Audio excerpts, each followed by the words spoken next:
Negative exponents. Negative exponents are best understood if you can identify a pattern within the positive exponents that you already have gained an understanding of. So let's consider this. If we have 10 to the third power, we know that this means 3 copies of 10 being multiplied by each other, and that if we did the math, 10 times 10 is 100, times another 10 would give us 1,000. So then let's think about the next exponent lower than 3, of 2. 10 to the second power would mean 2 copies of 10 being multiplied by each other, which would give us a value of 100. And then if we go one exponent lower, 10 to the first power, well, that's just 1 copy of 10, so we would get 10. Now, if you look at the pattern that we've created with our exponent going down by 1, 3, 2, 1, what would that mean our next exponent has to be? That's right, it would have to be 0. Well, 0 copies of 10, wouldn't we think? We would probably think that that means 0.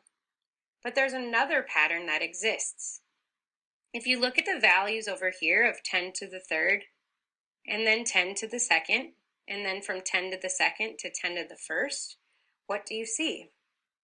That's right, 1,000 divided by 10 is 100, and 100 divided by 10 is 10. So if this pattern continues, just like it has on the other side with our exponents, then we would have to do 10 divided by 10 to figure out what 10 to the 0 power is equivalent to. And that would mean that, well, 10 divided by 10 is going to give us 1.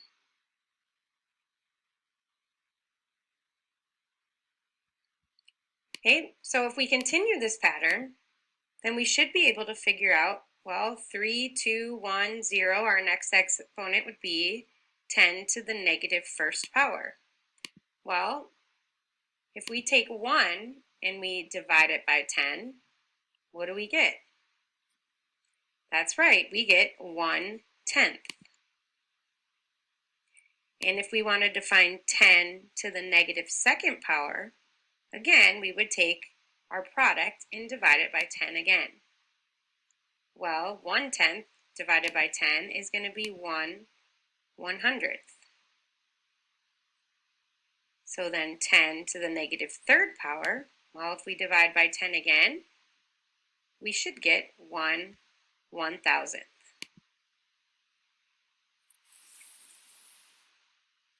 Now, there has to be an easier way to do this aside from writing out this pattern every time. So there is something else that you want to notice. If you notice, 10 to the third power was 1,000, and 10 to the negative third power was 1/1000th. If you notice, 10 to the second power was 100, and 10 to the negative second power was 1/100th.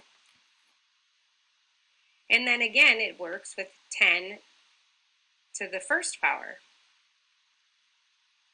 10 to the first power was 10. 10 to the negative first power was 1/10. So anytime that you have a negative exponent, you'll notice that its value is just the reciprocal of its opposite power. So what I mean by that is if I have 10, if 10 to the third is 1,000, and 10 to the negative third is 1/1000th, you can see that the exponent isn't giving you a negative value. It just means that when you're multiplying, this number is getting closer and closer and closer to 0. It's really, really, really, really small. Whereas a positive exponent is getting really, really, really, really big, which is exactly what exponents are used for. So if this works for the number 10, that means it should work for any base that you choose. So let's try a base of 3. So with our pattern again, if I do 3 to the third power, that means 3 times 3 times 3,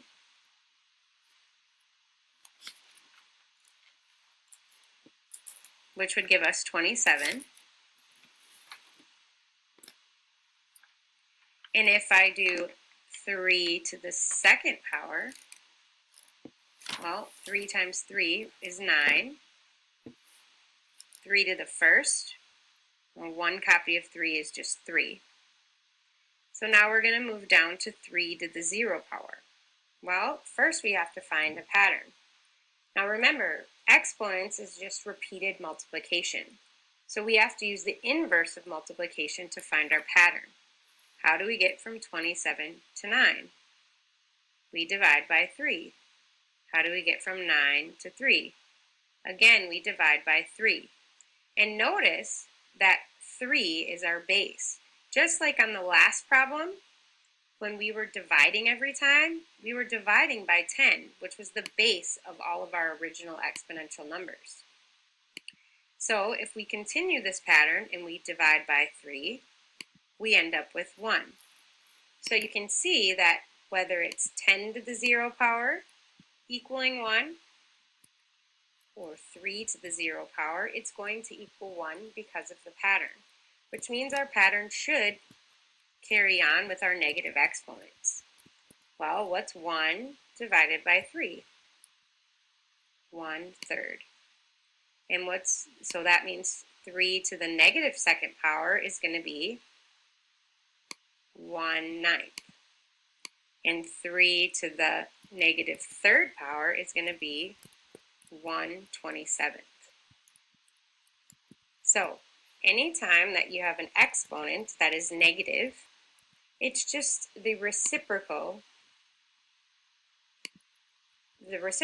value as if the exponent was a positive.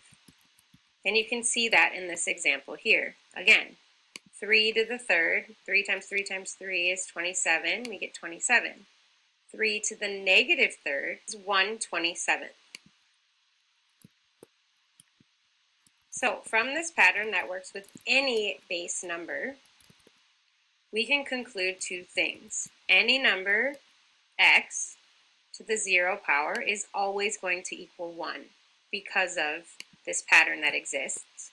And the other thing that we can conclude is that any number to this negative exponent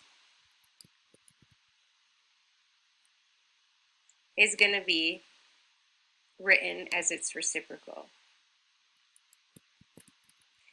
And that's how you work with negative exponents.